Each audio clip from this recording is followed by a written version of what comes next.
안녕하세요. 개인 투자자분들의 멘토 프로페서 킹입니다. 1월 13일 기술적 분석이 좋은 모닝 브리핑 출발해 보도록 하겠습니다. 자, 일단 금요일 미국 시장 흐름에 있어서는 고용 지표가 발표되면서 미 국제금리가 또다시 한 단계 더 레벨업하면서 시장에 굉장히 큰 부담을 주는 그런 흐름들을 만들어냈습니다. 미국 시장의 고용 지표를 보게 되면 저거 조작 아니야 싶을 정도로 굉장한 흐름을 보여주고 있고, 우리가 경제학적 이론상으로 완전 고용이 미국과 같은 거대한 시장에서 특히나 소비 위주의 국가가 그렇게 만들어진다는 것은 정말 어마무시한 흐름이라고 보고 있고, 하나 재밌는 거는 이에 따라서 금리 인하의 시점이 미뤄지거나 기대감이 떨어지는 것은 맞다라고 생각을 합니다.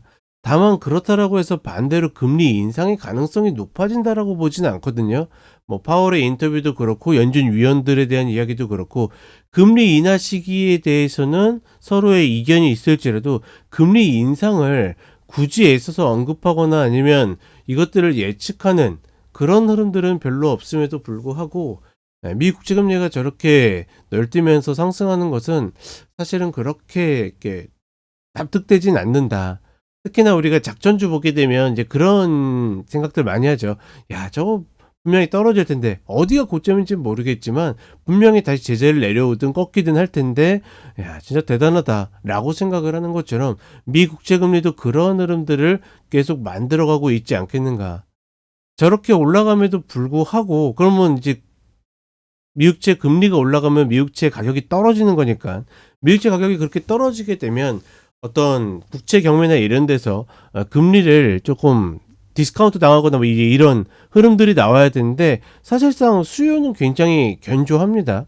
그러니까 이런 것들을 보게 되면 사실 모종의 어떤 주가처럼 세력들의 움직임이 있지 않을까, 뭐 이렇게 판단을 하고 있고, 지수는 지금 우하향 박스를 굉장히 소소하게 만들어내고 있거든요. 고점과 저점을 굉장히 간발의 차로 조금씩 내리면서 만들고 있는데, 이 부분은 제가 지지난주에 기관차 방송으로 2025년 연간시황 미국 편에서 이야기를 드렸던 것처럼 그 박스가 과연 어디에서 찾을까 굉장히 지금 중요한 구간이다. 왜냐하면 세 번째 내려오는 자리이고, 이 자리가 깨지게 되면 120평을 갈 확률이 굉장히 높아지기 때문에 나름의 변곡의 자리인데, 그나마 미국 시장에서 계속 시장이 버틸 수 있는 가장 큰 이유는 역시나 종목, 특히나 기술주들의 끊임없는 매수세, 이런 것들이 만들어지고 있기 때문에 과연 어디에서 박스를 칠지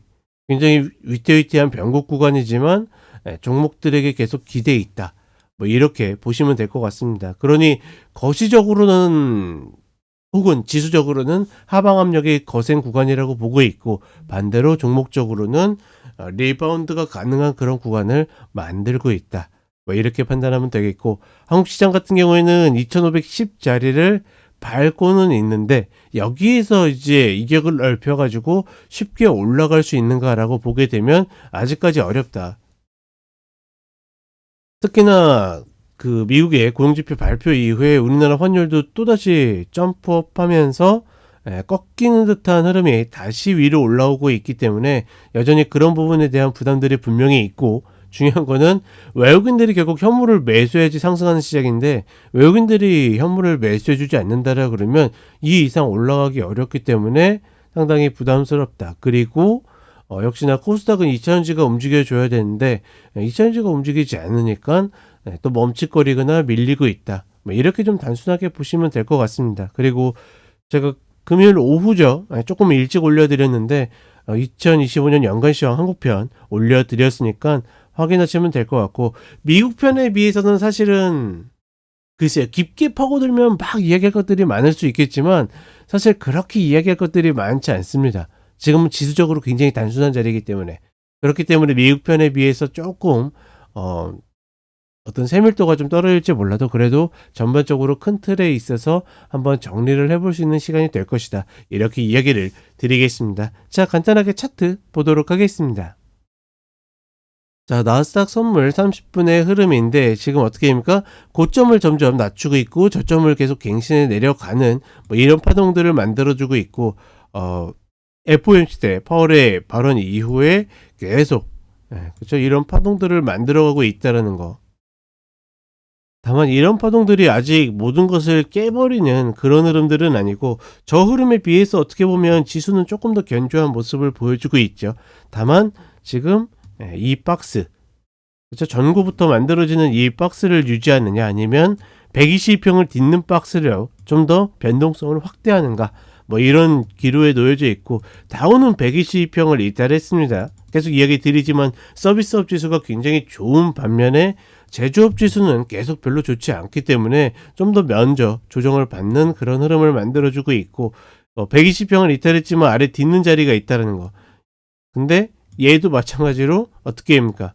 여기를 봐도 되고, 여기에서 이미 이거 딛고서 저항받고 떨어졌다라고 봐도 된다라는 거, 이렇게 보시면 될 것 같고, S&P 500도 먼저 일목을 좀 이탈했기 때문에 120평으로 가는 수순을 만들고 있지 않을까, 이렇게 생각하고 있습니다. 다만 그럼에도 불구하고 여전히 종목들의 힘이 괜찮기 때문에 쉽게 뭐 예단할 이유는 없다. 더군다나 금리 인상에서 지금 어닝이 굉장히 좋은 그 매그니티피 7, 테슬라는 좀 아니지만 그 외의 종목들은 굉장히 좋기 때문에 사실 이런 금리 흐름에 있어서 조금 더 자유로울 수 있다는 거고, 하나 좀 눈에 띄는 거는 사실 이 구간을 넘지 못할 가능성이 굉장히 높다라고 봤거든요. 그렇다 보니까 미국의 유수의 기관들도 맥스 구간을 4.75 정도로 봤는데, 이 구간을 돌파했다는 것은 역시나 뭐 좋다 나쁘다의 개념이 아니라 어떤 세력들의 힘이 좀 작용하지 않았겠는가, 그렇게 좀 판단을 하고 있습니다. 다만 이 구간에서의 쌍봉의 확률은 굉장히 높다.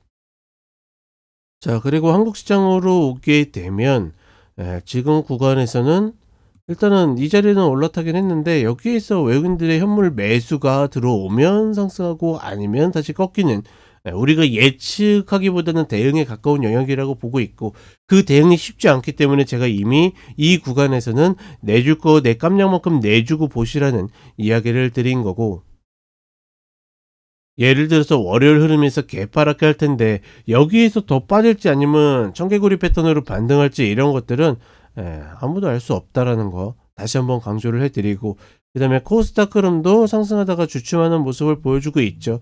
역시나 2차전지가 올라오다가 멈칫하고 있기 때문에 좀 주춤하고 있는데, 2차전지는 무조건 일봉상 22평에 안착을 해야 됩니다. 그래야지만 공매도 환수가 들어오든 뭐 하든 수급이 좀 들어올 가능성이 높고, 그렇지 않다라 그러면 얘도 여기에서 멈칫거릴 가능성이 높다. 일단은 그럼에도 불구하고 여전히 744, 779 요 라인까지의 어떤 연초의 한 반등은 한 번 정도 올 가능성이 높다, 뭐 이렇게 판단을 해 봅니다.